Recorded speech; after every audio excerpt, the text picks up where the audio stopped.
Burada Asif Abışov var. Artık deyir, sən hakimiyyətin adamısan, Qabil, inandım deyir. Artıq inandım ki, sən hakimiyyətin adamsan. Mən hakimiyyətin adamı olsaydım, mən 1500 manatlıq maşın sürməzdim. Mən hökumətin adamı olsaydım 3 ildir bunu geyinirəm. Bax, bunu 3 il qonağım almışdı mənə. 3 ildir bunu geymişəm. Bahalı həyat tərzim olardı, bahalı. Linonimin üstə gəzməzdim. Çox şeylər var da deyə bilmirəm burada. Mənim evimə gəlib gedənlər oldu da, mən nətər hökumətin adamıyam ki, Almaniyada mən də sizi kimi 3 aydan 2 aydan bir quzət ala bilirəm evimə. Mən nətər hökumətin adamıyam ki, mən produkt almaqda belə sıxıntı çəkirəm. Mən nətər hökumətin adamıyam ki, Pusat mənim yoldaşımın ayaqqabısı yoxdur. Bax, buradan açıq deyirəm.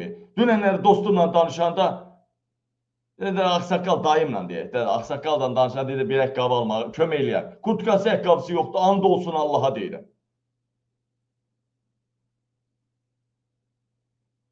Bilirsiniz, mən bir və ya bir neçə nəfərdən harasa gedirəm, onun da bir yoldaşımdır. Və ya şəpşəpi ilə ya da şəpşəpini əvəz eləyən bir yayda geymək üçün. Mən nətər ermənin adamıyam ki, mən nətər hökumətin adamıyam ki, mənim yoldaşımın ayaqqabısı yoxdur. Mən hökumətin adamı olsaydım, nə danışsın, onlar cırıq-cırıq eləyərdim. Mən hökumətin adamı olsaydım, ABA TV-nin rəhbəri kimi, mən Avropada binalar tikərdim, villada qalardım. Daha sosialın binasında, indi düşünün ha, 300 manatlıq ev nə demək, bax, mən 300 evroluq evdə qalıram. Almaniyada normal ev 700 evrodur. İndi gör 300 evroluq evdə qalıramsa, necə qapalı, necə yer, bir düşünün. Bir düşünün.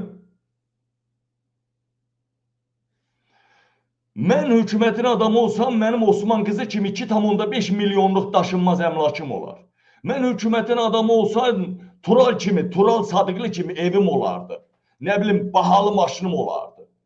Mən Tural hələ ən kasıb adamdır ha, ən kasıb acından ölən adamdır Tural.